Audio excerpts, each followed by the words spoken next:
जय हिंद फ्रेंड्स। दोस्तों, पिछली वीडियो में हमने पार्ट 1 में पढ़ा था ई बैंकिंग के बारे में। अब हम इस वीडियो में पार्ट टू है। पार्ट 2 में हम ई बैंकिंग, आज ही वीडियो में हम ई बैंकिंग ख़त्म कर लेंगे।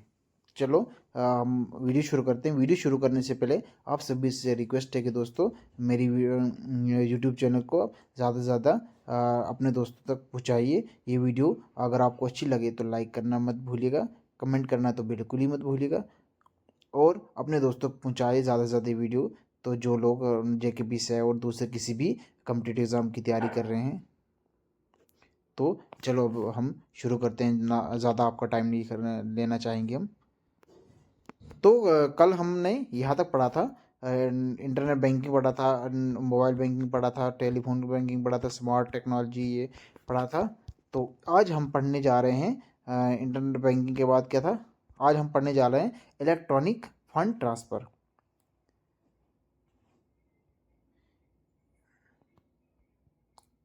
पिछली वीडियो में हमने यहाँ तक पढ़ा था, इस वीडियो में हम पढ़ेंगे electronic fund transfer. Electronic fund transfer क्या है? इलेक्ट्रॉनिक फंड ट्रांसफ़र ई ई सी ई सॉरी ई एफ सी, ये भी आपको कभी पूछा जा सकता है कि एफ सी का फुल फॉर्म क्या होता है। Electronic fund transfer E F C, what is full form of E F C? तो याद रखिएगा E F C, electronic fund transfer. Electronic fund transfer is the electronic transfer of money from one bank account to another. कहते हैं electronic fund transfer में क्या होता है, एक बैंक अकाउंट से दूसरे बैंक अकाउंट में मनी ट्रांसफ़र करा जाता है। The fund transfer might be either with a single financial institute और मल्टीपल इंस्टीट्यूट। कहता है सिंगल फाइनेंशियल इंस्टीट्यूट या मल्टीपल इंस्टीट्यूट हो सकते हैं। It is done through computer based system. कहते हैं कंप्यूटर बेस्ड सिस्टम के जरिए होता है, without the direct intervention of bank staff. कहते हैं बैंक स्टाफ के डायरेक्ट इंटरवेंशन के बगैर ही। NEFT can be initiated by a person or by an institute like a business. It may be referred to electronic check or e-check। ये e-check या electronic check के तौर पे रेफर करा जा सकता है। ये electronic fund transfer. Reason for preparing electronic, कहता है इलेक्ट्रॉनिक फंड ट्रांसफ़र को प्रिपेयर करने का रीज़न क्या था, वो भी हम जानेंगे क्या था। Electronic fund transfer allow customer to make money transfer at comfort of their home by integrate banking tool such as internet and mobile banking. Internet और मोबाइल बैंकिंग का यूज़ करते हैं लोग अपने घर से ही मोबाइल से अपना पैसा ट्रांसफ़र कर सकते थे। ये इलेक्ट्रॉनिक बैंकिंग का इसलिए मैंने इसका बनाया गया। तो beside being convenient, electronic transfer modes are considered to be safe, secure and making transferring money with similar. Electronic fund transfer are processed immediately with the transfer amount using deducting from one account and credit to the real time, thus saving time and error effort in physical transferring to a sum of money. Advantages क्या है इसकी? Electronic fund transfer की efficiency increase करता है, productive increase करता है, cash flow easily होता है, सेफ्टी और कंट्रोल करता है, मनी सेव करता है, लेस पेपर वर्क, इसमें पेपर वर्क का बहुत कम काम होता है। Eliminate the risk associated loss वगैरह का जो रिस्क होता है वो बहुत कम करता है। Eliminate the risk associated with loss, stolen और मिस डायरेक्टेड चेक। ये EFT का कुछ एडवांटेजेस है। अब जब एडवांटेजेस है तो डिसएडवांटेज भी होंगे। डिसएडवांटेज क्या है? टेक्निकल प्रॉब्लम्स, मतलब बहुत सारी टेक्निकल प्रॉब्लम जो होती है तो वो भी इसकी डिसएडवांटेज होती है। Technical problems, vulnerability of bye cyber crimes जो बहुत सारे होते हैं अभी तो वो भी इसकी एक डिसएडवांटेज है। क्विट एक्सपेंसिव टू सेटअप करने में बहुत मतलब एक्सपेंसिव होता है थोड़ा बहुत। मतलब जो भी ई बैंक EFT प्रोवाइड करते हैं उनके लिए मतलब वो पहले सेटअप करना एक्सपेंसिव होता है। Payment gateway charge service fees, payment gateway मतलब जो सर पेमेंट वगैरह उसके भी टैक्स वगैरह लगता है। तो ये कुछ इसकी एडवांटेजेस हैं।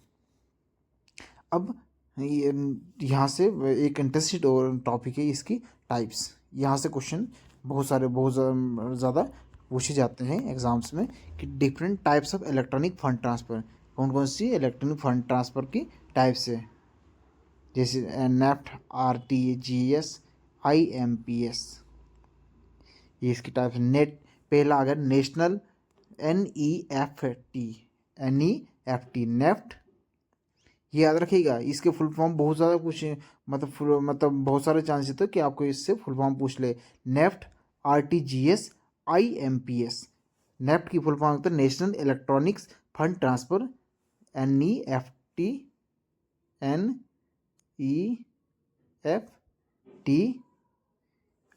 RTGS एंड थोड़ा ये बोर्ड साफ करते हैं, NEFT, RTGS, IMPS। Real time gross settlement, RTGS mean real time gross settlement, IMPS meaning inter immediate payment services. इसकी full form RTGS and NTF। ये अब इनको हम बारी बारी डिस्कस करेंगे। सबसे पहले हम डिस्कस करेंगे NEFT national electronics fund transfer. ये क्या होता है? नेशनल इलेक्ट्रॉनिक फंड ट्रांसफ़र क्या होता है?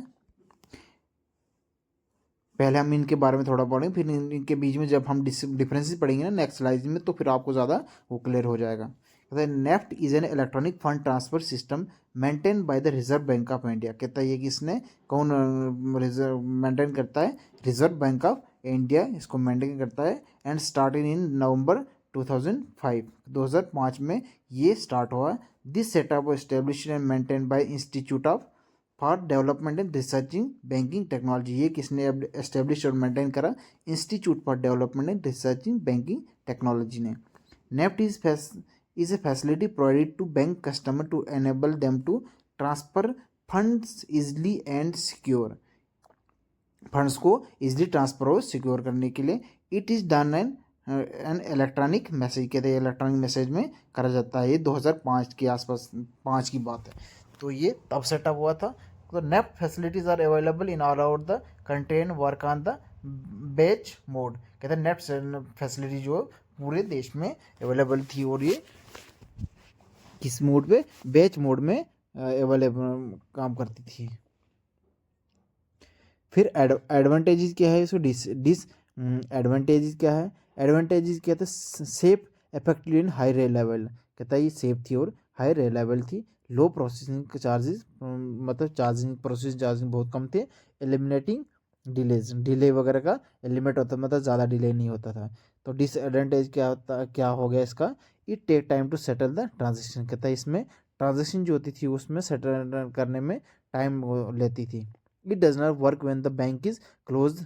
कहता है ये तब भी काम करता था जब बैंक खुला था, जब बैंक बंद होता था उस टाइम में ये काम नहीं होता था। जब तक दोबारा बैंक नहीं खोलता था इसकी पेंडिंग होती थी। It is not fastest system to transfer the money compare to RTGS and IMPS। The IMPS और RTGS के कंपेरिजन में ये सिस्टम मतलब मनी ट्रांसफ़र करने में इतना फास्ट नहीं था। तो इसके बाद नेफ्ट की जो डिसएडवांटेजेस, इसकी जो लिमिटेशंस थी उसको हटाने के लिए फिर उसके बाद अपन ने दूसरा क्या लाया, जिसको हम कहते हैं फिर RTGS फिर हमने लाया, जिसका फुल फॉर्म है real time gross settlement. RTGS real time gross settlement. RTGS मतलब RTGS real time gross settlement, real time gross settlement RTGS। अब हम इसके पढ़ते हैं जरा RTGS क्या है। Real time gross settlement a specialist fund transfer system. कहता है स्पेशलाइज फंड ट्रांसफर सिस्टम था, where the transfer of money और securities take place from one bank to another bank on real time and on a gross base. कहता है ये real time व gross base पे होता था। कहते इस्टेब्लिश्ड इन मार्च 2004, जो 2004 में इस्टेब्लिश हुआ था। मेंटेन बाय आरबीआई, इसको किस कौन मेंटेन करता था? RBI, RBI reserve Bank of India से मेंटेन होता था। Settlement in real time mean, कहता है जो सेटल मतलब रियल टाइम मतलब क्या मतलब था? A payment transaction is not subjected to any waiting period. कहता है इसमें रियल टाइम में सेटलमेंट हो जाती थी, ना कि कोई वेटिंग पीरियड में कोई वेट करना पड़ता। जैसे पिछले बार में हम पढ़ा जिसमें वेटिंग पीरियड होता था, बस इसमें वेटिंग पीरियड नहीं होता था। With transaction being settled as soon as they're process, जो प्रोसेस होता था वो इतनी जल्द ऐसे ही वैसे ही सेटल कर दिए जाते थे। Gross settlement mean, gross settlement मतलब का मतलब क्या है? Meaning transaction is settle on A one two one base. कहते हैं वन टू वन बेसिस पे ट्रांजेक्शन सेटल करी जाती थी विदाउट बंडलिंग और netting with any other transaction. किसी दूसरी ट्रांजेक्शन के साथ बंडल या नेटिंग करने की बगैर ही इसको सेटल करा जाता था। Settlement mean the one's process payment are final and इनवोकेबल, इनरिवोकेबल। कहते हैं कि एक बार जब प्रोसेस कर दी जाती थी पेमेंट, फिर वो फाइनल होती थी, फिर उसको हम चेंज नहीं कर सकते थे। एडवांटेज डिसएडवांटेज क्या आगे इसकी? सेफ था, सिक्योर था, रिलायबल था, real time online fund transfer, immediate clearing थी। डिसएडवांटेज क्या होगी? तो it is mainly employ for the large volume transfer of inter fund. कहता है इसमें क्या कहता है? लार्ज वैल्यू ट्रांसफर करी जाती थी, मतलब बहुत ज़्यादातर 2 लाख इसकी थी लिमिट थी, उससे 2 लाख से ऊपर ही इसमें पैसा ट्रांसफ़र होता था, इसलिए इसकी मेन वो लिमिटेशन थी। It has a gross system grid lake risk they do not have enough money. कहता है जिसके पास ज़्यादा मनी नहीं हो तो इसकी ये gross system grid lock risk they do not have enough money. It does not provide the facility to track the transaction. इसमें ट्रांजेक्शन्स को ट्रैक करने की फैसिलिटी प्रोवाइड नहीं करी थी। फिर हमारा आ गया IMPS, ये एडवांस वर्जन है। एडवांस में इन सब से एडवांस चलता है जो अभी भी तो इन सब की लिमिटेशन को हटाने के लिए IMPS का मतलब लाया गया ई बैंकिंग में। तो IMPS का फुल फॉर्म होता है immediate payment service. Immediate payment service मतलब आप यहाँ इसके मीनिंग से समझ रहे होंगे। इमीडिएट मतलब बिल्कुल जल्दी ही इसकी सर्विसेज प्रोवाइड होती थी। Immediate payment bank services, payment services IMPS is an instant real time inter bank electronic fund transfer system in India. कहते हैं भारत में instant real time bank transfer fund से भारत में IMPS offers inter bank electronic fund transfer service through mobile phones. कहता है mobile phone के जरिए आपको बैंक ट्रांसफ़र का सर्विस प्रोवाइड करता था। ये 24/7 है through the year including banks holidays. Banks holidays के को भी इंक्लूड करके भी आपको मतलब उस टाइम में भी आपको ये सर्विसेज प्रोवाइड करी जाती थी। It is manage by the national Payment Corporation of India. कहते हैं किससे कौन मैनेज करता है इसको? IMPS को कौन मैनेज करता था? National Payment Corporation of India इसको मैनेज करता है। कहता फिर ये कब इस्टेब्लिश हुआ था? ये 2010 में इस्टेब्लिश हुआ था विथ 4 मेंबर बैंक्स। कहता है IMPS 2010 में मतलब इस्टेब्लिश हुआ था। 4 मेंबर बैंक थे, कौन कौन थे? स्टेट बैंक था, याद रखना। पहला SBI था, बैंक ऑफ इंडिया। कौन कौन थे 4 मेंबर बैंक्स? SBI, दूसरा bank of India, union bank of India, और ICICI। ये इसमें बैंक थे जिन्होंने इस 4 मेंबर बैंक थे इसके। State bank of India, bank of union bank of India और ICICI bank. And expanded it yes bank, axis bank and HDFC bank. कहता है इसको फिर एक्सपेंड करा गया HDFC, यस बैंक और एक्सिस बैंक में। IMPS for publicly launch on November 22, 2010। कहता है 22 नवंबर 2010 को ये पब्लिकली लॉन्च हुआ। वही आ गई। इसकी एडवांटेजेस क्या है, डिसएडवांटेजेस क्या है। सिंपल आर्किटेक्चर, इसके एडवांटेज क्या है, इसका आर्किटेक्चर बिल्कुल सिंपल था। अवेलेबल कहता है 24 घंटे मतलब अवेलेबल होता था छुट्टियों के दौरान भी। The money will be credit in the beneficiary account with in few second. कहते इसमें कहता है फ्यू सेकंड में आपको बेनिफिशियरी अकाउंट में पैसे ट्रांसफर हो जाते थे। सिक्योरिटी इश्यूज थे। डिसएडवांटेज क्या था, सिक्योरिटी इश्यू वही कि आपका बैंक हैकिंग वगैरह ये वगैरह हो जाए तो सिक्योरिटी इश्यू था। Lack of charging protocols available only through online mode. कहता है ये ऑनलाइन मोड में ही अवेलेबल था, तो ये भी है इसकी डिसएडवांटेज था। तो ये अब एक जरूरी जो मतलब मेन इम्पॉर्टेंट है, तो ये यूपीआई। यूपीआई क्या है, यूपीआई यूनिफाइड पेमेंट इंटरफेस।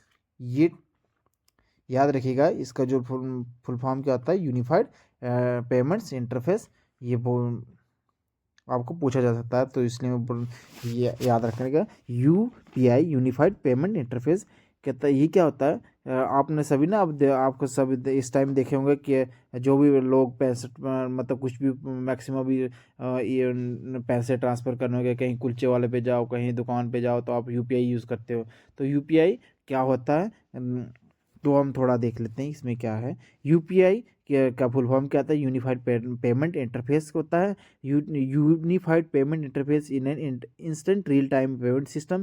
कहता है तभी मतलब तभी हो जाता है, जो आपने क्लिक किया, आपने अपना पासवर्ड जो को डाला, तो तभी क्लिक करके आपकी पेमेंट हो जाएगी। रियल टाइम है ये, डिले नहीं होता है इसमें। UPI is a upgraded version of IMPS. कहता है ये आईएमपीएस की अपग्रेडेड वर्जन है। क्या है, यूपीआई आईएमपीएस की अपग्रेडेड वर्जन है। It is establish in 11 March 2016, 2016 11 April 2016 में इस्टेब्लिश हुआ था। It was developed by National Payment Corporation of India. कहता है ये किसने डेवलप करा था, National Payment Corporation of India ने डेवलप करा था। Facilitating interbank transaction, the interface is regular by Reserve Bank of India, work by the instantly transferring funds between to banks account on A mobile. कहता है और unified UPI की कौन कौन सी जो मतलब ऐप्स वगैरह जिससे ये सर्विसेज प्रोवाइड होती है, गूगल पे आ गया, पेटीएम आ गया, फ़ोन पे आ गया। ये these are the different platform sorry apps जिससे आप ये पेमेंट कर सकते हैं, गूगल पे, पेटीएम, फ़ोन पे वगैरह। दीज आर एंड एक्स्ट्रा ये यूपीआई में आती है। अब इस यहाँ पे है डिफरेंस है, तो डिफरेंस थोड़ा देख लेते हैं क्या है डिफरेंस इसके बीच में। Difference between NEFT, RTGS, IMPS and UPI, इन चारों के बीच में हम डिफरेंस देख लेंगे। डिफरेंस से ज़्यादा क्लियर कट होता है और ज़्यादा आपको फिर क्राइमिंग करने की ज़रूरत नहीं पड़ती, इससे जल्दी चीज़ें याद होती है। तो इसलिए मैंने ये भी स्लाइड्स भी तैयार करवाई है, जिससे आप ये डिफरेंस भी पढ़ सकते हो। देखो सबसे पहले है बेसिस ऑफ डिफरेंस, किस बेस पे डिफरेंस देखा गया है इन पर। सबसे पहले है मैनेज बाय। कहता है किसने मैनेज करा है। एनईएफटी किसने मैनेज करा है, आरबीआई ने मैनेज करा है। और आरटीजीएस भी आरबीआई मैनेज करती है। और आईएमपीएस, एनपीसीआई एंड एनपीसीआई ये मैनेज करती है। एनपीसीआई की आपको अभी पीछे पढ़ा था, National Payment Corporation of India, national Payment Corporation of India. ये एनपीसीआई की फुल फॉर्म है। आरबीआई तो आपको पता है रिजर्व बैंक ऑफ इंडिया इसको मैनेज करता है। इस्टेब्लिश कब हुआ था, एनईएफटी 2005 में इस्टेब्लिश हुआ था। ये 2004 में हुआ था, 2010 तो 2016 लेटेस्ट। इसमें क्या है, नेफ्ट, आरटीजीएस, आईएमपीएस और यूपीआई, इनमें एक देखो ये एक ये डिफरेंस है। मतलब इसको थोड़ा हाईलाइट करें। आप मतलब मिनिमम ट्रांसफ़र कितना कर सकते हो आप, 1 रुपये से। और ये देखो आरटीजीएस की एक ये भी थी कि आप इसमें मैक्सिमम 2 लाख आपको मतलब ट्रांसफ़र मिनिमम करने ही पड़ते हैं। तो मिनिमम ट्रांसफ़र आपकी कितनी थी लिमिट, ये 2 लाख। और ये NEFT इसमें क्या थे, और इसमें 1 रुपये थी, इसमें मिनिमम 1 रुपया था, इसमें 2 लाख मिनिमम होने चाहिए थे बैंक ट्रांसफ़र करने के लिए, और इसमें 1 रुपया था मिनिमम। और इसमें UPI में कितना था, UPI में भी मिनिमम 1 रुपया। आप अभी जैसे आप गूगल पे अगर चलाओगे ना तो आप 1 रुपया मिनिमम पेमेंट कर सकते हो। तो मैक्सिमम इसमें कोई लिमिट नहीं थी, नो लिमिट, आप जितना मतलब कर सकते थे। और अभी जो IMPF है इसमें आप 2 लाख IMPF था, उसमें 2 लाख तक आप ट्रांजेक्शन कर सकते थे। बट अभी जो UPI वगैरह चल रहे हैं तो उसमें UPI में 1 लाख का हाईएस्ट जो है आप पेमेंट कर सकते हो। ऑफलाइन ट्रांसफ़र इसमें क्या था, ऑफलाइन ट्रांसफ़र अवेलेबल था, तो यस इसमें भी अवेलेबल था। और IMPF की एक ड्रॉबैक था जिसमें ऑफलाइन ट्रांसफ़र नहीं था, और तो UPI की भी, इन दोनों की ये ड्रॉबैक भी था जी, और ऑफलाइन बेसिस प्रोवाइड मतलब अवेलेबल नहीं था। Offline online transfer, net banking, online transfer जो होता था किसके जरिए होता था, नेट बैंकिंग मोबाइल बैंकिंग के जरिए होता था, मतलब कि हेल्प से होता था। नेट बैंकिंग मोबाइल बैंकिंग ये सभी नेट बैंकिंग और मोबाइल बैंकिंग के जरिए होता था। बट जो UPI है वो किस में होता था, गूगल पे, फ़ोनपे, पेटीएम एक्सेट्रा इनके ज़रिए जो UPI चलती है ऑनलाइन ट्रांसफ़र कर जाते हैं।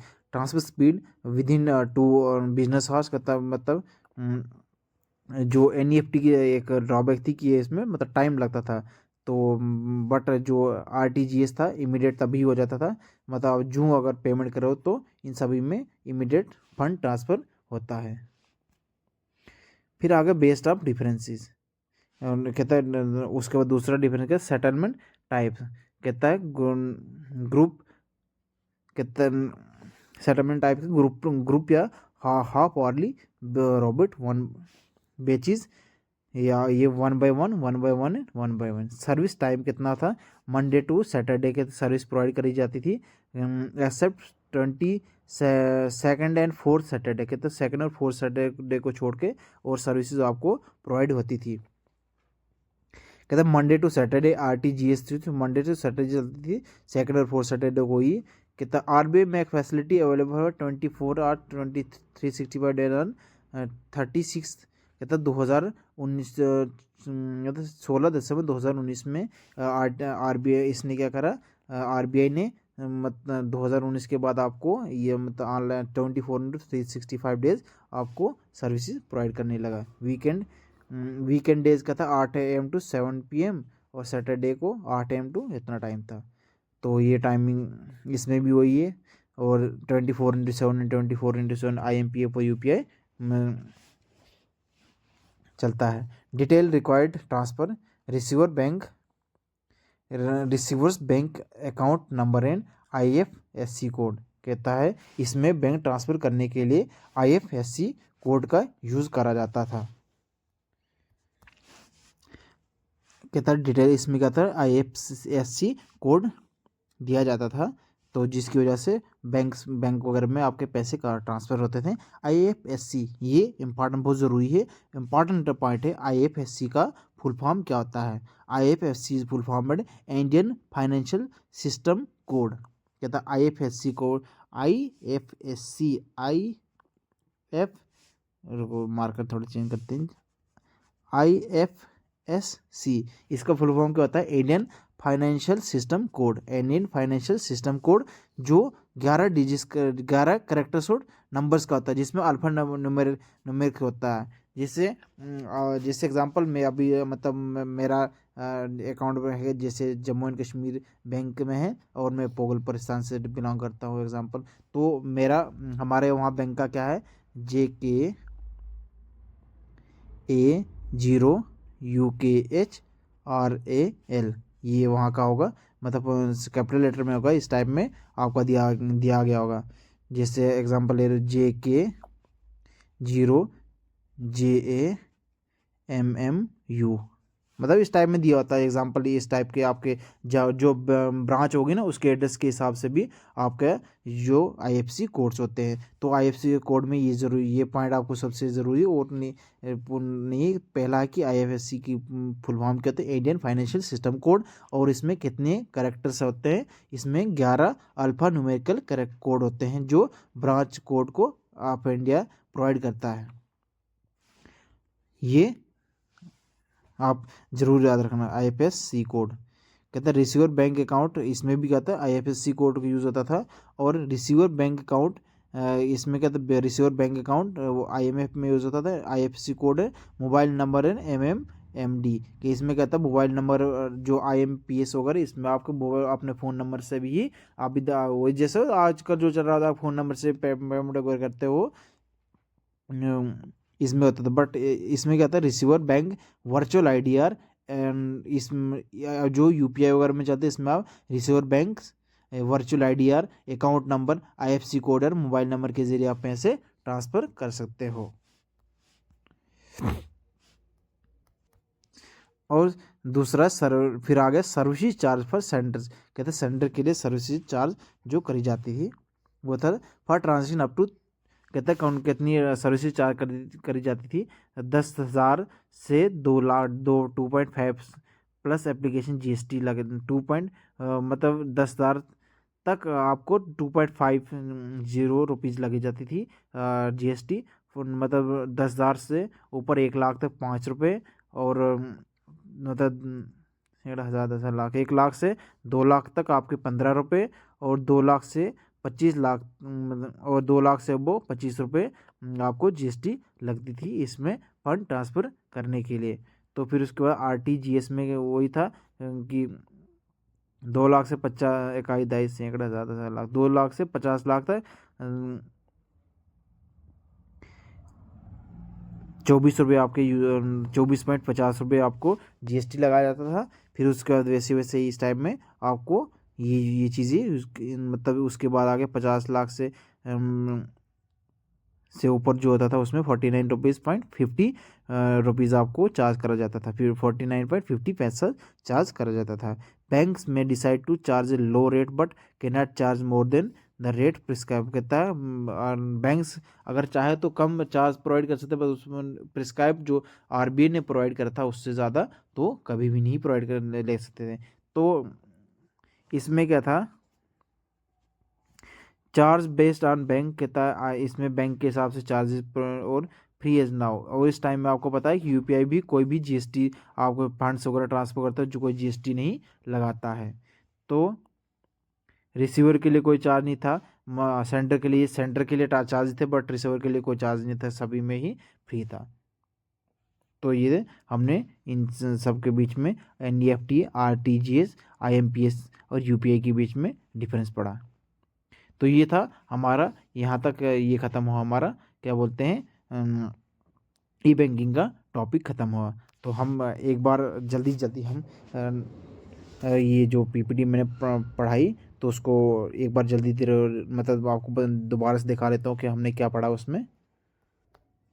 हमने सबसे पहले पढ़ा इलेक्ट्रॉनिक बैंकिंग, फिर इसके बारे में पढ़ा डिफरेंस बिटवीन इलेक्ट्रॉनिक बैंकिंग और ट्रेडिशनल बैंकिंग। फिर हमने पढ़ा एडवांटेज डिसएडवांटेज। फिर हमने पढ़ा ऑनलाइन फ्रॉड्स कौन कौन सी, फिशिंग पढ़ा।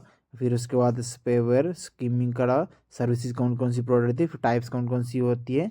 फिर उसके बाद हमने पढ़ा जैसे ATM पढ़ा, ATM की हिस्ट्री पढ़ी, कार्ड टेक्नोलॉजी पढ़ी, स्मार्ट कार्ड टेक्नोलॉजी पढ़ी, टेलीफोन बैंकिंग पढ़ा।